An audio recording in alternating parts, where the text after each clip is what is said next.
Chairman, মাধ্যমিক ও উচ্চশিক্ষা অধিদপ্তরের মহাপরিচালক মহিলা হিসেবে প্রথম নিয়োগ কার হাত ধরে হয়েছে? দেশনেত্রী বেগম খালেদা জিয়া। মাধ্যমিক ও উচ্চশিক্ষা অধিদপ্তরের মহাপরিচালক আমার মাকে উনি নিয়োগ দিয়েছিলেন। বাংলাদেশে পিএসসি চেয়ারম্যান মহিলা কার হাত ধরে? সুতরাং বাংলাদেশে যতগুলো পরিবর্তন, শুভ পরিবর্তন, ভালো পরিবর্তন, মানুষের কল্যাণে পরিবর্তন, বাংলাদেশের অগ্রগতির পরিবর্তন কাদের হাত ধরে এসছে? জিয়া পরিবার এবং বিএনপির হাত ধরে এসছে। আমরা যখন বলি আমরা বিএনপির কর্মী, গর্বে আমাদের বুকটা ভরে ওঠে, ঠিক না? ঠিক না? আওয়ামী লীগের আমল এক একজনের নামে 100, 200, 300 মামলা, আসামি জানেও না কয়টা মামলা। গুম হয়ে গেছে আমার ভাইয়েরা, রাতে এলাকায় ঢুকতে পারে নাই, স্ত্রী সন্তানের মুখ দেখে নাই মাসের পর মাস। অনেক আছে না?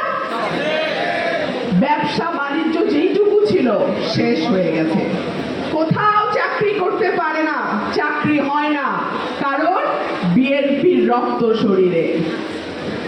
সেই সময় বিএনপি করতে কি লাগতো? কলিজা লাগতো। আমি চাঁদপুরের এক জনসমাবেশে বলেছিলাম, আমরা বিএনপি করি, আমাদের কলিজা আছে। অনেক দল এখন অনেক ক্রেডিট দাবি করে, বড় বড় কথা বলে, গিরগিটির মতন রং পাল্টিয়ে আওয়ামী লীগের ছোট ছোট অঙ্গ সংগঠনে কারা কারা ছিল? কি আজকে তো আপনারা বলবেন কারা ছিল? নামের দরকার নাই, দলগুলাকে আমরা চিনি তো, আমরা চিনি।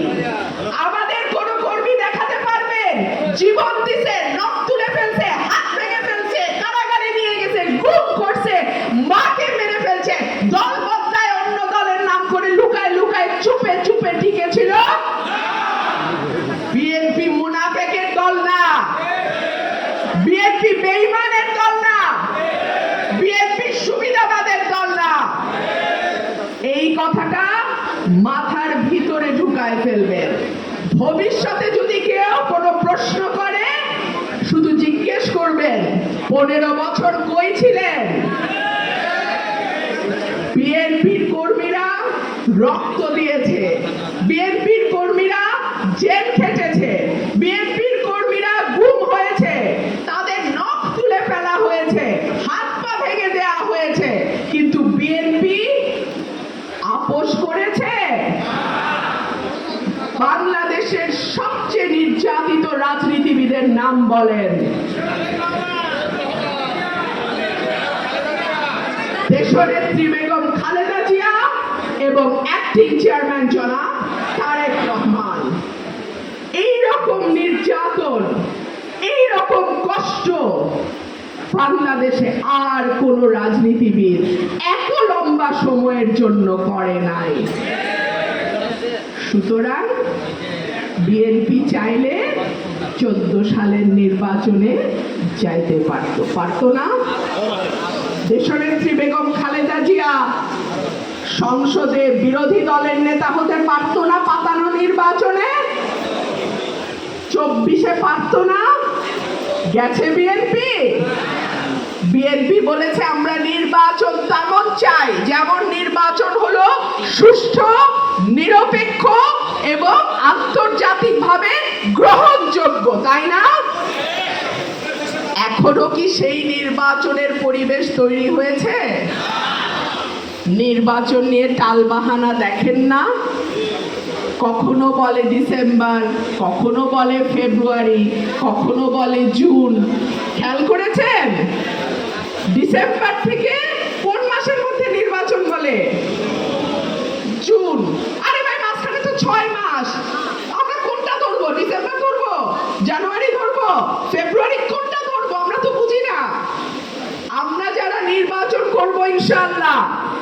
আপনারা যারা নির্বাচন করবেন, নির্বাচনের প্রস্তুতি নেবেন, নির্বাচনী সভা সমাবেশ করবেন, মানুষের দরজায় দরজায় যাবেন, আমাদের একটা কর্ম পরিকল্পনা থাকতে হবে না?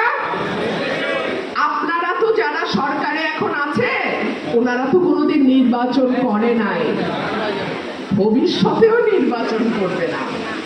সুতরাং তারা কি করে বুঝবে যে 6 মাসের ডেট দিয়ে নির্বাচনের রোডম্যাপ হয় না? প্রিয় ভাইরা আমার, অনেক রকম ষড়যন্ত্র। বলা হয় এই জুলাই অভ্যুত্থানের ম্যান্ডেটেই নাকি এই সরকার 5 বছর চলতে পারে। আপনারা বলেন তো, এই সরকার কি 5 বছর চলতে পারে? 2 বছর চলতে পারে? এই সরকারের এই মুহূর্তে কি করা দরকার আপনারা বলেন, আমি বলবো না। নির্বাচন, নির্বাচন, নির্বাচন। কেন নির্বাচনের এত দরকার? কেন বলেন? কেন পারে না? গুড, বিদেশি বিনিয়োগ আসবে না, অর্থাৎ অর্থনীতি ক্ষতিগ্রস্ত হবে। 2, আর কেউ উনি বললেন অর্থনীতি ক্ষতিগ্রস্ত হবে। আর কেউ বলবেন আর কি সমস্যা হতে পারে?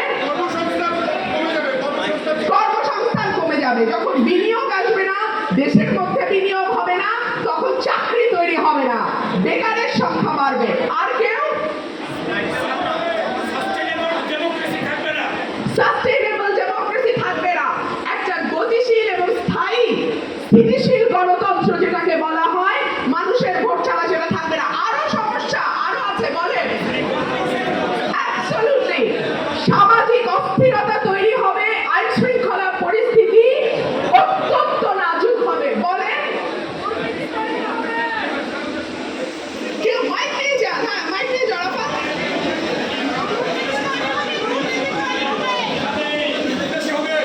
দুর্নীতি বেশি হবে। আজকে নিউজ এসছে 2 জন উপদেষ্টার পিএস এপিএস 400 কোটি টাকার তদবির বাণিজ্য করে ফেলছে। কি মাশাআল্লাহ না? আরেকজন উপদেষ্টার বাবা ঠিকাদারের লাইসেন্স নিছে। বলেন মাশাআল্লাহ, আলহামদুলিল্লাহ। এই জন্যই তো নির্বাচন যত পিছায় তত মজা, যত পিছায় তত মজা, নাকি? আর কি সমস্যা বলেন? দারুণ বলেছেন। অর্থনৈতিক সমস্যা, বেকারত্বের সমস্যা, সামাজিক সমস্যা, আইন শৃঙ্খলা পরিস্থিতির সমস্যা, হাত তুলেছেন। বলেন?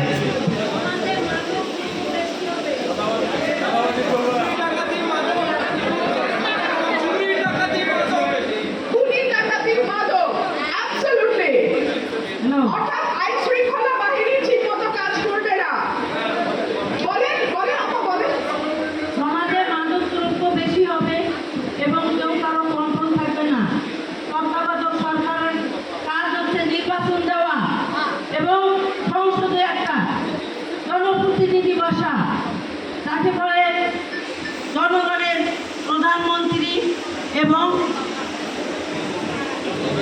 রাষ্ট্রপতি এবং জনগণ ছাড়া এ দেশ চলতে পারে না। অ্যাবসলিউটলি।